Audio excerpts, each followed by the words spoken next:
ও ও দেখুন বন্ধুরা, দাদারা, দিদিরা, সকলকে জানাই কতগুলি গুরুত্বপূর্ণ কথা। এই যে কাম না করলে তো চলছে না, কাম তো করতেই হবে।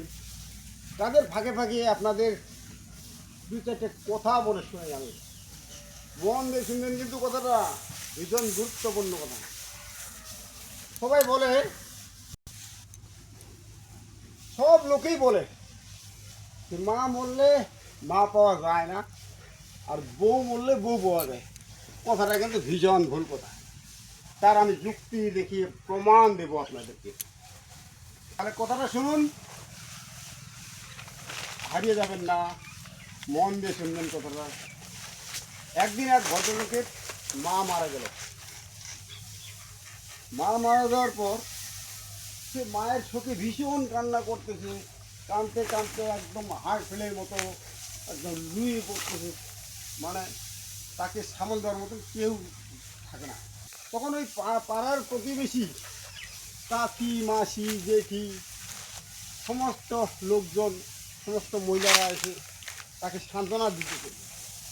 তোর মা মরছে তো কী যে, আমরা তো আছি, আমরা তোর দেখভাল করবো, আমরা তোর দেখাশোনা করবো, আমরা তোর সেবা যত্ন করবো, আমরা দরকার হলে তোদের সঙ্গে থাকবো, অনেক কিছু সান্ত্বনা দিতে গেল। তারপর এরকম করে চলতে চলতে চলতে কিছুদিন পর তার বউ মারা গেল। বউ মারা যাওয়ার পর তখন কিন্তু পাড়ার কোনো বউ এসে তাকে বলে না যে তোর বউ মরছে তো কী যে, আমরা তো আছি, আমরা তোর সেবা করব, আমরা তোর সঙ্গে থাকবো, তোর দেখভাল করবো। কোনো বউ কিন্তু তখন এসে আর দেখে না। তাহলে যুক্তিটা আমার ঠিক হলো কি না? তখন তাহলে যুক্তি যুক্তি অনুযায়ী চলা দরকার। মা মরলে মা পাওয়া যায়, কিন্তু বউ মরলে বউ পাওয়া যায় না। কথাটা ধীরে সত্য বুঝাই দিতে পারলাম তো? তাহলে বুঝাই দিতে পারলাম তো? তাহলে লাইক, শেয়ার, কমেন্ট করতে ভুলবেন না কিন্তু।